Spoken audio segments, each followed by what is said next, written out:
Olá, tudo bem? Meu nome é Lívia Leão e esse é um Li no Livro.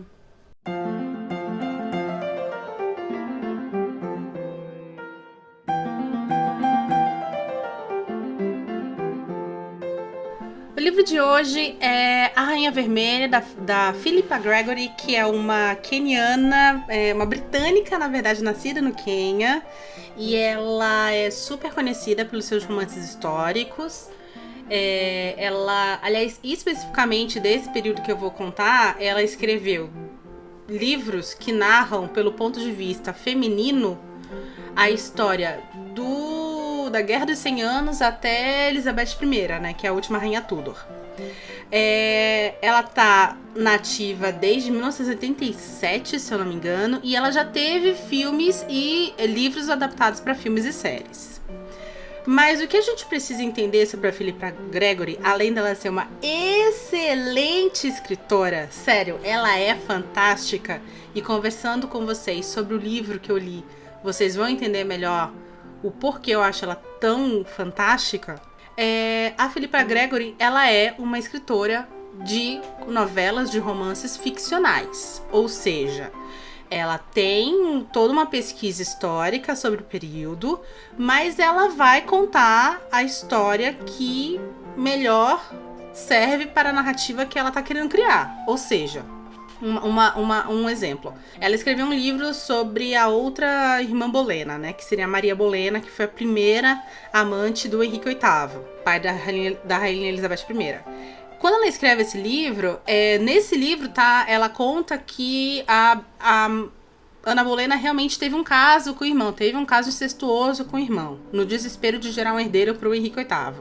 Porém, vários historiadores já deixaram muito claro que isso não é a realidade. Ana Bolena é acusada de incesto e assassinada, né, ela é executada a mando do Henrique VIII, e por uma acusação totalmente falsa. Isso significa que quando eu for fazer uma prova de história, eu vou ler apenas o livro da Philippa Gregory e vou fazer a minha prova de história? Não, isso significa que por mais que o livro tenha embasamentos, tenha uma base de uma história real, ela não vai se ater à realidade e a fidelidade dos eventos históricos para escrever essa narrativa, tá? A gente precisa entender isso aqui. A mesma coisa neste podcast. Esse podcast, para entrar nos eventos do livro A Rainha Vermelha, eu vou precisar falar um pouco sobre Guerra das Rosas. Eu não sou historiadora, eu não sou professora de história. Eu só sou uma pessoa que gosta muito dessa fase da história inglesa. Então, não escute, você aí, pessoa que está escutando esse podcast, que vai fazer Enem, não escute e vá fazer uma prova de história, tá bom? Vamos aqui. Primeiro, porque eu nem revi muita coisa pra contar essa história que eu vou contar agora, mas eu sei um tiquinho sobre Guerra das Rosas. Outra coisa que eu preciso avisar vocês. Esse episódio não vai ter spoiler zone, porque essa história ocorreu em 1400 e pouco. E então não tem como ter spoiler de uma história que aconteceu há muitos e muitos anos atrás. Então, sinto muitíssimo se você não conhece a história da Guerra das Rosas, mas deveria já ter conhecido. Enfim. O que foi a Guerra das Rosas? Pra gente entender a Guerra das Rosas, a gente vai ter que entender um pouco sobre esse pedaço da história da Inglaterra, que na verdade começa lá na Guerra dos 100 Anos, que é uma guerra que, como o nome já diz, durou 100 anos entre a Inglaterra e a França. Houve um rei chamado Eduardo III que teve 12 filhos, tipo 12 tribos de Israel, sabe? Esses 12 filhos foram e ganharam ducados e condados, e então eles meio que, essas 12 crianças, no caso 11 crianças, porque um deles saiu rei, viraram o que nós tínhamos na época como a nobreza da Inglaterra. Então todo mundo era primo, tá? Uma dessas crianças, o neto, na verdade, o filho de uma dessas crianças, virou um rei chamado Ricardo II. Esse rei Ricardo II, ele não era um rei muito apreciado pela galera, né? Ele não tinha herdeiros. Existiam rumores na época, historicamente comprovados, que ele seria homossexual, então não tinha, a galera não gostava dele. Aí ele arruma treta com um primo chamado Henrique Bolingbroke. E essa treta termina com o Henrique sendo enviado pra fora da Inglaterra, sendo exilado da Inglaterra. E o rei falando assim, bom, já que eu exilei meu primo, vou pegar a grana dele, as terras dele, e vou patrocinar a guerra que eu tô. Porque vamos lembrar, guerra é um negócio que custa dinheiro. Armas, roupas, enfim, era uma coisa que custava muita grana, custa até hoje. Existe todo um comércio bélico que sustenta guerras no mundo. Naquela época não era diferente. Só que o que o Ricardo II não sabia, ou sabia e só não se atentou a isso, é que o pai do Henrique Bolingbroke era um cara muito bem relacionado, que era o João de Gante. E aí o que acontece? A galera fica revoltada. Como assim? Vão tirar a herança do Henrique, o filho do João de Gante? Porra, não vamos fazer isso. Aí começa uma grande guerra na Inglaterra, que termina a Guerra Civil, que termina com o Ricardo II sendo deposto e depois assassinado. E o Henrique Bolingbroke, o cara que tinha sido lá exilado, voltando e se tornando novo rei, como Henrique IV, né? Isso tudo durante guerra entre França e Inglaterra. Então tava tendo esses problemas externos e tava tendo esse problema interno também. Beleza. Henrique IV como todo rei usurpador, que a gente chama, né? Que é um rei que vai e mata o rei tecnicamente legítimo e toma o seu trono. Tem um monte de problema durante seu reinado, até que ele morre, e quem assume é seu filho, Henrique V. Henrique V, que é um rei extremamente conhecido, porque Shakespeare fez uma peça fantástica chamada Henrique V, óbvio, que fizeram um filme com o Olivier, fizeram um filme com o menino, o Kenneth Branagh, Timothée Chalamet, enfim, galera aí adora essa peça. Qual é o lance do Henrique V aqui nessa história? O Henrique V ele vai ser um rei super bem sucedido contra a França. Ele tá capaz lá no reino da Inglaterra. Todo mundo fala assim, ô fulaninho, vem cá, meu pai matou teu pai aí, mas vamos fazer as pazes, vamos deixar isso pra lá. Então ele meio que traz a paz interna pro reino e é super bem sucedido contra a França. E aí ele é tão bem sucedido que ele acaba, pra tentar dar uma parada nos conflitos, casando com uma princesa francesa chamada Catherine de Valois. Então ele era o cara. O que o pai dele subiu no trono na espada, ele tá ali tacando a paz. O problema é que Henrique V morre muito cedo. Ele morre cagando, ele morre de disenteria, com apenas 5 anos, eu acho, de reinado, talvez até menos tempo, acho que 2, 3, enfim, tava por aí. E ele deixa um herdeiro do trono ainda bebê. E este menino, esta criança, filho de Henrique V, que vai se chamar Henrique VI, que é o cara que vai ser um dos personagens do livro lido chamado A Rainha Vermelha, tá? O que acontece? Esse menino cresce, mas durante o crescimento desse menino, a mãe dele, como ela é francesa, mandaram lá pra puta que pariu. E nós temos duas famílias brigando.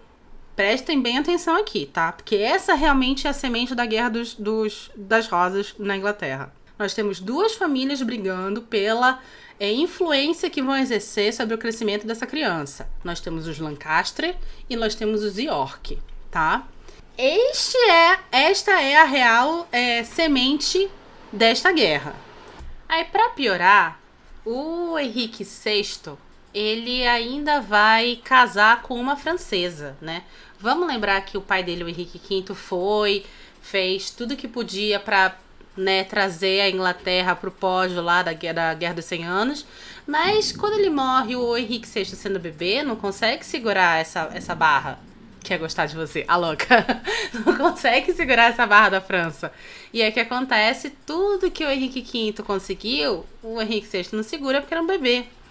E aí, para piorar a situação, quando ele tá grande, quando ele já tá adulto, ele vai e se casa com uma francesa chamada Marguerite d'Anjou.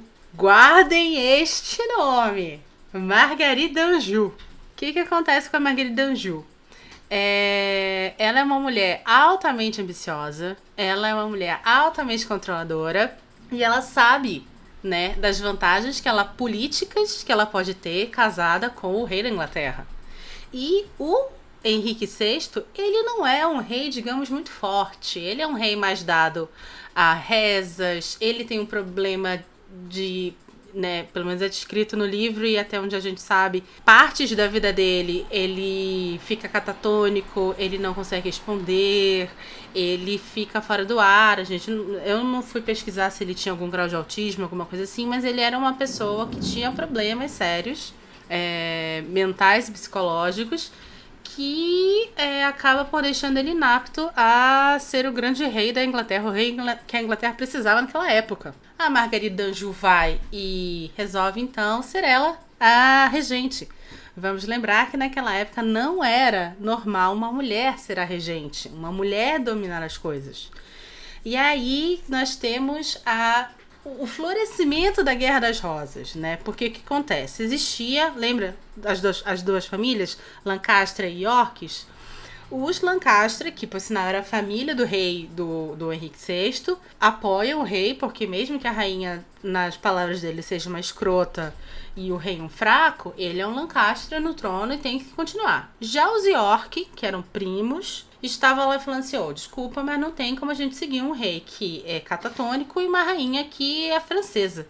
Sem citar que ouviram falar que o filho que ela teve com o rei nem era dele. Então, tava tudo ali armado para acontecer uma disputa pelo trono, que é o que acontece. Os York acabam tomando o trono, começa então a Guerra das Rosas, porque o símbolo dos Lancaster era uma rosa vermelha e o símbolo dos York era uma rosa branca. Tanto que quando essa guerra acaba, que ela acaba com a vitória do Henrique Tudor, qual é o brasão do Henrique Tudor? É uma rosa vermelha com uma rosa branca. Então, é exatamente simbolizando o fim da Guerra das Rosas. Philippa Gregory escreve, então, uma série de livros para contar do ponto de vista das mulheres toda essa história que eu acabei de contar para vocês. E essa série é dividida em 5 livros, né? O primeiro deles é o Rainha Branca, que conta a história da Elizabeth Woodville, que vai se casar com o rei York. Depois nós temos a Princesa Branca, que é a filha dela, que é Elizabeth de York, que vai ser então rainha, que vai se casar no final com o grande vencedor, que é o Henrique Tudor, e vai ser a mãe do Henrique VIII, e vai ser também a avó da Elizabeth I. Nós temos a filha do Fazedor de Reis, que conta a história da Ana Neville, que por sua vez é esposa do Ricardo III, o grande vilão dessa Guerra das Rosas, segundo Shakespeare, e filha do Conde Warwick, que é o cara que na verdade vai patrocinar toda a revolução yorkista contra o rei, lá o Henrique VI, que é o rei meio tanto na cabeça. E nós temos quem mais? A Rainha Vermelha, que vai contar a história da mãe do Henrique Tudor, a Margaret de Belfort. E a gente também tem o último livro, que é a Senhora das Águas, uma coisa assim, que conta a história da mãe da Elizabeth Woodville. Vamos nos concentrar em quem nós lemos, que é a Rainha Vermelha, a Margaret de Belfort. Margaret de Belfort é descendente lá daquele primeiro rei que eu falei, que é o Henrique III. Ela é prima do rei lancastriano, que é o Henrique VI. E ela é uma mulher extremamente complicada, porque ela é muito devota. Mas ela é uma devoção, cara. Ela é uma devoção a Deus que, olha, senhoras e senhores, é pesado. Começa o livro, ela criança, completamente obcecada com a figura da Joana d'Arc, porque ela acha que é uma mulher santa e ela quer ser santa como Joana d'Arc. E aí entremeia na cabeça dessa criança como Deus quer que a guerra ocorra, né? Como ser temente a Deus é guerrear. Existe esse entrelace na guerra, na cabeça desse personagem, de que Deus e violência e poder é a mesma coisa. E esse tipo de coisa vai continuar pela história inteira.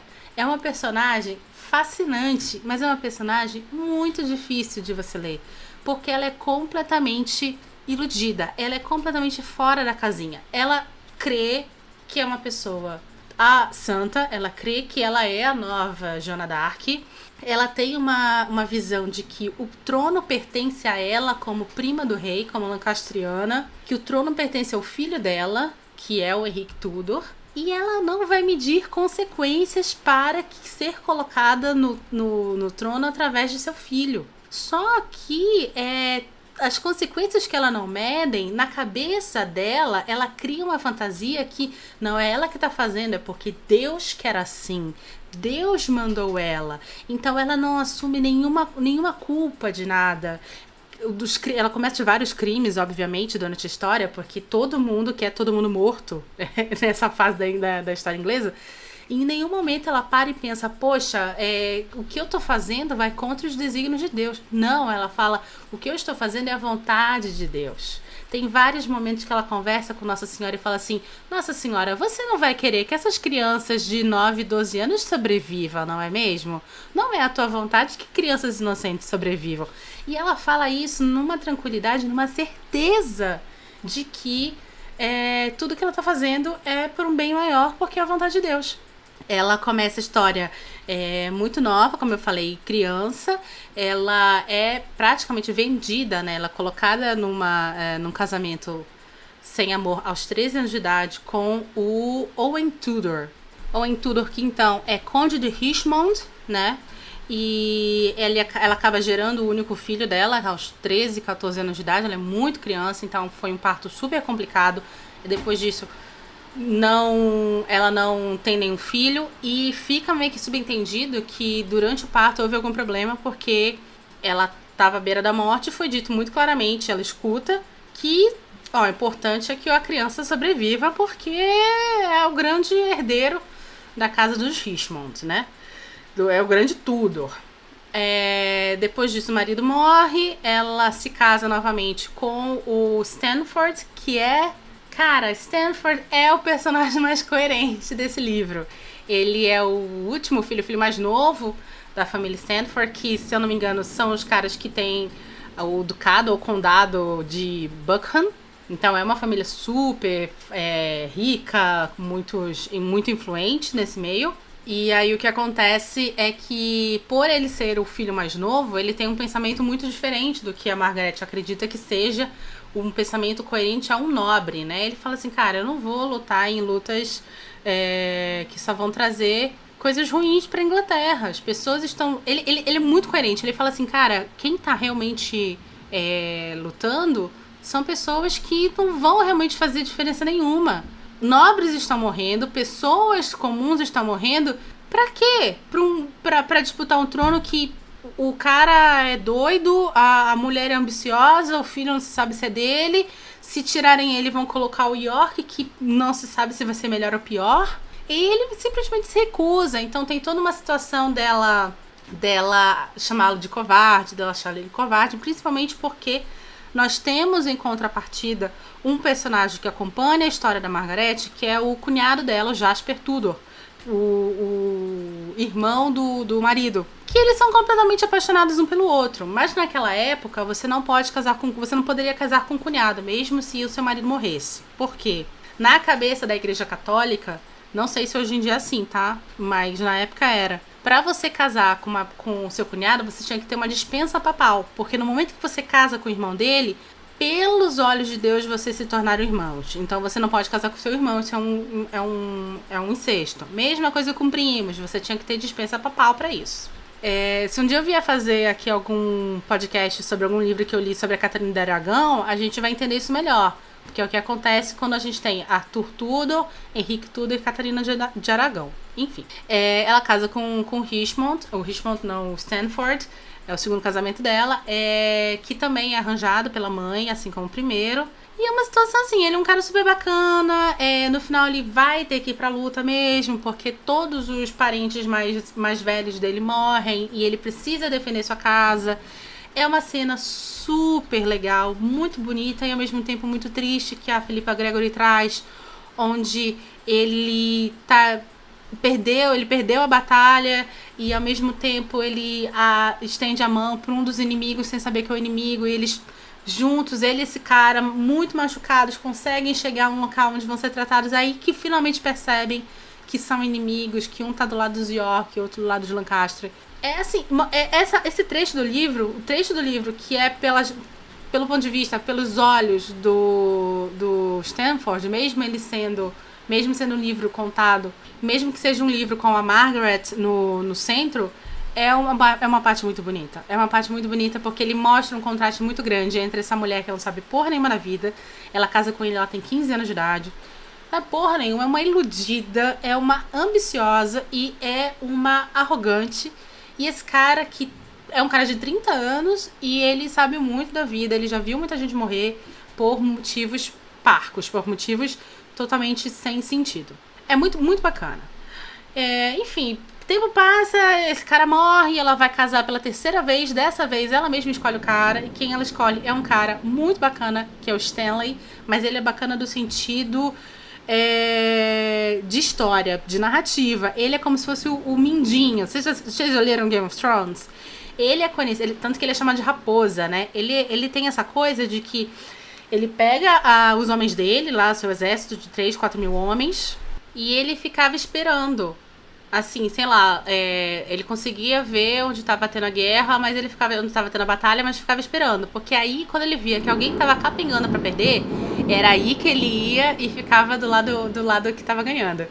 E aí ele fala pra Margarida, ou Marguerite, que vocês preferirem, que é assim que toda vez que um rei tomava o poder, ele sempre estaria do lado vitorioso.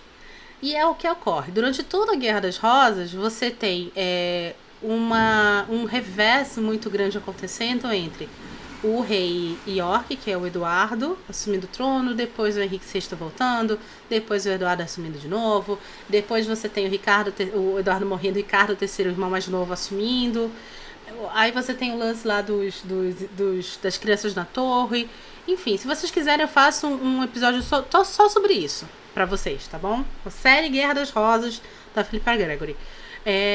Mas esse livro, ele não entra tanto em pormenores, porque como a Margaret Belfort, ela vive a sua vida um pouco mais afastada da corte, ela vai pra corte só no final da vida, quando ela casa com Stanley, grande parte do livro ela não vê esse tipo de coisa acontecendo. Então é um livro muito concentrado neste personagem que, por mais que seja interessantíssimo, é um personagem muito difícil de você ler, porque você não consegue criar empatia com ela, você quer que ela se foda. E acontece, obviamente, dela em momentos se fuder. Mas no fundo, quem é o grande vitorioso da Guerra das Rosas é ela e o filho. Porque depois de todo o revés que tem na história da Inglaterra, essa criança que é o filho dela precisa sair da Inglaterra ainda criança, né? Ainda de 5, 6, acho que nem isso, acho que ele tinha 12 anos quando ele precisa fugir da Inglaterra, porque ele é um dos herdeiros do trono. Ele volta com 28 e ganha a guerra. E ganha e termina a Guerra das Rosas aí. Este personagem do filho da Margaret Belfort, ele é quem? Ele é Daenerys Targaryen. A George R. R. Martin, se você leu Game of Thrones, George R. R. Martin já deu várias entrevistas falando que se baseou em Guerra das Rosas para escrever Game of Thrones, e que o personagem da Daenerys era nada mais nada menos do que uma sombra do Henrique Tudor, que é esse menino que teve que sair fugido porque era herdeiro do trono, indiretamente, porque era primo dos que realmente iam herdar, todo mundo morre e ele se torna o herdeiro, tem que fugir, vive na miséria em outro país, ele vai se esconder em Flanders, na França, e quando volta, adulto, volta com um exército composto por mercenários. Lembre-se que Daenerys também tinha um exército comprado, que eram os Imaculados, e ganha a guerra, porque nós temos 2 casas na Inglaterra que estão em luta. E não se preocuparam com a ameaça externa que estava vindo, que era os Tudor. E o que você tem? Você tem Starks contra Lannisters, não se preocupando com a ameaça externa chamada Daenerys Targaryen. Ah, mas não foi assim que terminou na HBO. Cara, eu vou pelo livro. Enquanto Daenerys não enlouquecer no livro, eu tenho que talvez seja esse o final real de Game of Thrones. Daenerys Targaryen vindo e casando-se com algum herdeiro de alguma dessas famílias, como o Henrique Tudor fez. Ele vem e casa-se com a filha do rei York, que é a Elizabeth York, em um complô feito pela sua mãe, tá? Olha como a Margaret Belfort, ela era esperta. Um complô feito pela sua mãe e assume o trono. Então é bacana porque ele mata de vez Mata não, né? Porque ele era o suposto herdeiro Lancaster. Mas ele morre ali a dinastia Lancaster com ele. A dinastia York não tem mais homens, só tem mulheres. Então ele, como herdeiro da dinastia Lancaster, casa com uma York e cria então a dinastia Tudor, que é a dinastia do Henrique VIII e suas 6 esposas, a dinastia da Elizabeth I. É muito bacana. É um livro fantástico, altamente bem escrito. Altamente bem escrito. E tem que ser, para você aguentar uma personagem que, se fosse nos dias de hoje ser bolsonarista, ela tem que ser muito bem escrita. Porque em nenhum momento eu quis largar o livro por causa da Margaret.